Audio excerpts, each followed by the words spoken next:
Halo adik-adik semuanya, salam jumpa kembali di acara kita Bina Iman Anak Santo Gabriel at Home. Wah adik-adik, tidak terasa ya, kita sudah sampai di hari Minggu. Kemarin baru hari Minggu, tapi sekarang hari Minggu lagi. Wah, senangnya hari Minggu karena kita bisa bertemu kembali. Nah adik-adik, minggu ini kita mau belajar bersama tentang Talitakum. Apa itu ya? Baik adik-adik, kita berdoa dulu yuk. Dalam nama Bapa dan Putra dan Roh Kudus. Amin. Selamat pagi Tuhan Yesus. Kami bersyukur atas berkat yang telah Kau limpahkan kepada kami. Bimbinglah kami anak-anak-Mu yang akan memulai kegiatan Bina Iman Anak online ini agar kami dapat mengerti semua materi yang disampaikan dan mampu menerapkan semua ajaran-Mu di dalam kehidupan kami sehari-hari. Amin. Bapa kami yang ada di surga, dimuliakanlah nama-Mu, datanglah kerajaan-Mu, jadilah kehendak-Mu di atas bumi seperti dalam surga. Berilah kami rezeki pada hari ini, dan ampunilah kesalahan kami, seperti kami pun mengampuni yang bersalah kepada kami, dan janganlah masukkan kami ke dalam percobaan, tetapi bebaskanlah kami dari yang jahat. Amin. Dalam nama Bapa dan Putra dan Roh Kudus. Amin. Mari adik-adik kita mendengarkan sabda Tuhan. Hari ini bacaan Injil diambil dari Markus 5 ayat 21 sampai dengan 43. Yesus membangkitkan anak Yairus dan menyembuhkan seorang perempuan yang sakit pendarahan. Sesudah Yesus menyeberang lagi dengan perahu, orang banyak berbondong-bondong datang lalu mengerumuni dia. Sedang ia berada di tepi danau, datanglah seorang kepala rumah ibadat yang bernama Yairus. Ketika ia melihat Yesus, tersungkurlah ia di depan kakinya dan memohon dengan sangat kepadanya. Anakku perempuan sedang sakit, hampir mati. Datanglah kiranya dan letakkanlah tanganmu di atasnya, supaya ia selamat dan tetap hidup. Lalu pergilah Yesus dengan orang itu. Orang banyak berbondong-bondong mengikuti dia dan berdesak-desakan di dekatnya. Adalah di situ seorang perempuan yang sudah 12 tahun lamanya menderita perdarahan. Ia telah berulang-ulang diobati oleh berbagai tabib, sehingga telah dihabiskannya semua yang ada padanya. Namun, sama sekali tidak ada faedahnya. Malah sebaliknya, keadaan makin memburuk. Dia sudah mendengar berita-berita tentang Yesus. Maka di tengah-tengah orang banyak itu, ia mendekati Yesus dari belakang dan menjamah jubahnya. Sebab katanya, "Asal ku jamah saja jubahnya, aku akan sembuh." Seketika itu juga berhentilah pendarahannya, dan ia merasa bahwa badannya sudah sembuh dari penyakitnya. Pada ketika itu juga Yesus mengetahui bahwa ada tenaga yang keluar dari dirinya. Lalu ia berpaling di tengah orang banyak dan bertanya, "Siapa yang menjamah jubahku?" Murid-muridnya menjawab, "Engkau melihat bagaimana orang-orang ini berdesak-desakan dekatmu, dan engkau bertanya, siapa yang menjamah aku?"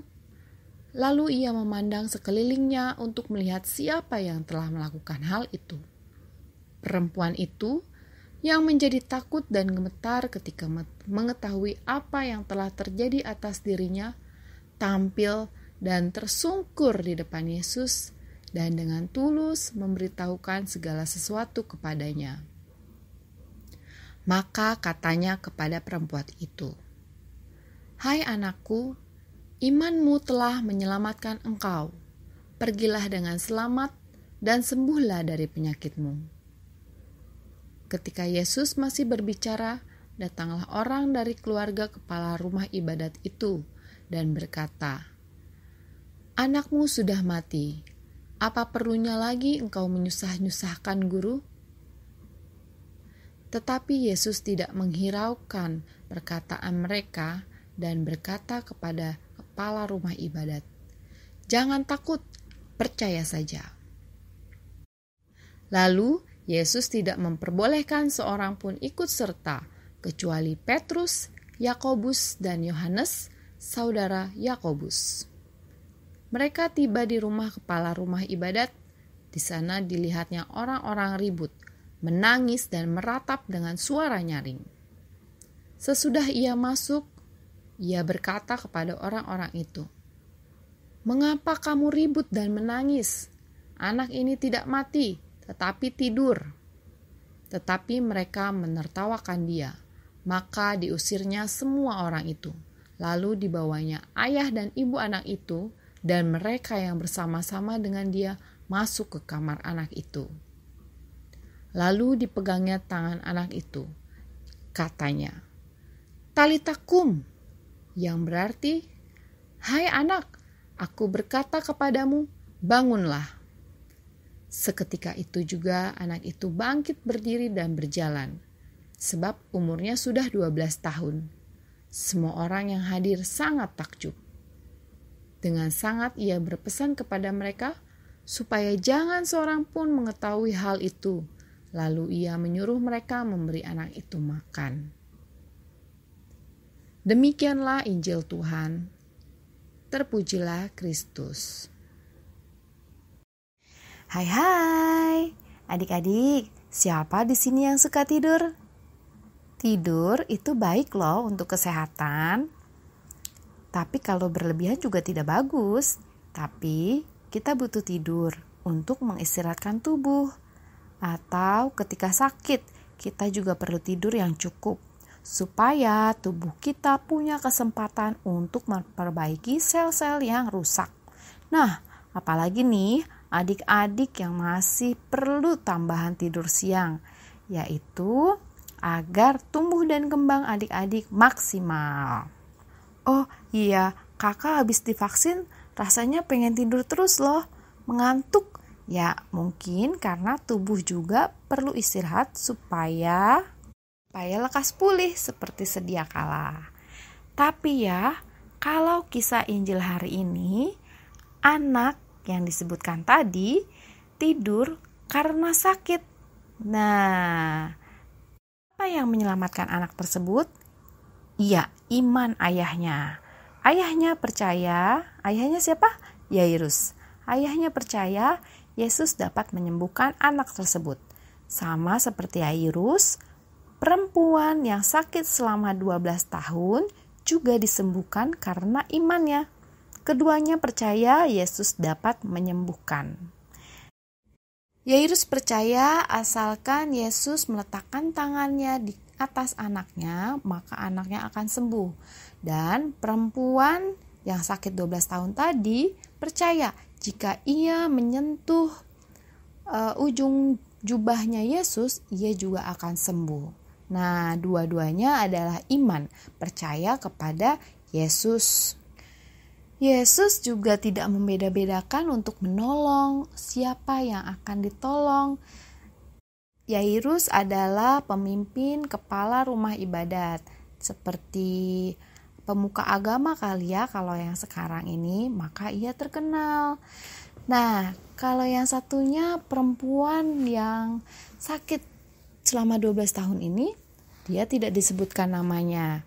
Mungkin perempuan ini adalah orang biasa, jadi penulis tidak menyebutkan namanya.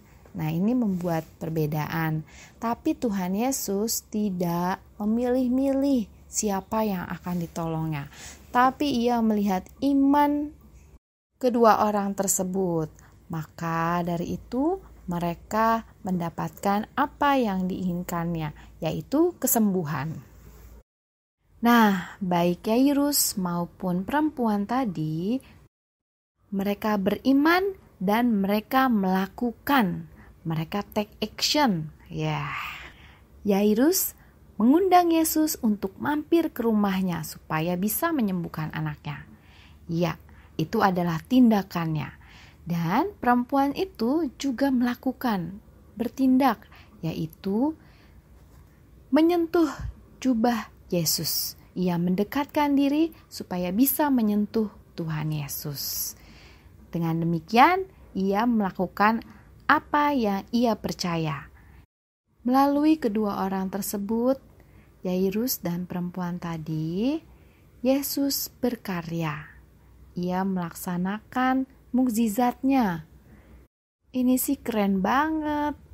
Nah, adik-adik, kalau kita mau Tuhan Yesus memakai kita untuk berkarya, maka kita harus mengundang Tuhan Yesus agar Tuhan Yesus mau tinggal di dalam hati kita. Rajin berdoa, rajin melakukan pujian kepada Tuhan. Nah, itu salah satu cara kita mengundangnya. Dengan Tuhan Yesus di hati, kita bisa menjadi anak yang bahagia dan penuh semangat. Kalau kita bahagia, kita punya ide-ide yang banyak sekali. Dan ide-ide tersebut tentu saja harus kita laksanakan. Yuk adik-adik, kalau selama pandemi ini banyak yang malas-malasan, seperti kata Tuhan Yesus, Talita kum, bangunlah. Lebih bersemangatlah, undang Tuhan Yesus. Nanti biarkan Tuhan Yesus berkarya di dalam diri adik-adik. Mau nggak? Mau ya? Kalau begitu, sudah siap semuanya? Yuk kita lantunkan satu pujian bersama untuk Yesus.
Baik adik-adik, aktivitas kita minggu ini adalah mencari kata-kata. Nah, ada petunjuknya ya.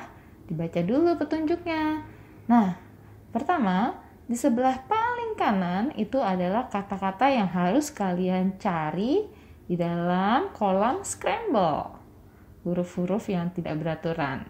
Tapi sebenarnya ada huruf-huruf yang sudah disusun sedemikian rupa supaya menjadi satu kata.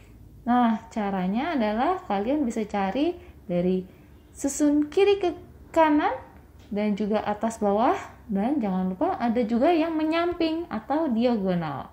Kalau kalian sudah ketemu semuanya, silahkan di screenshot, lalu kalian lingkari jawaban kalian.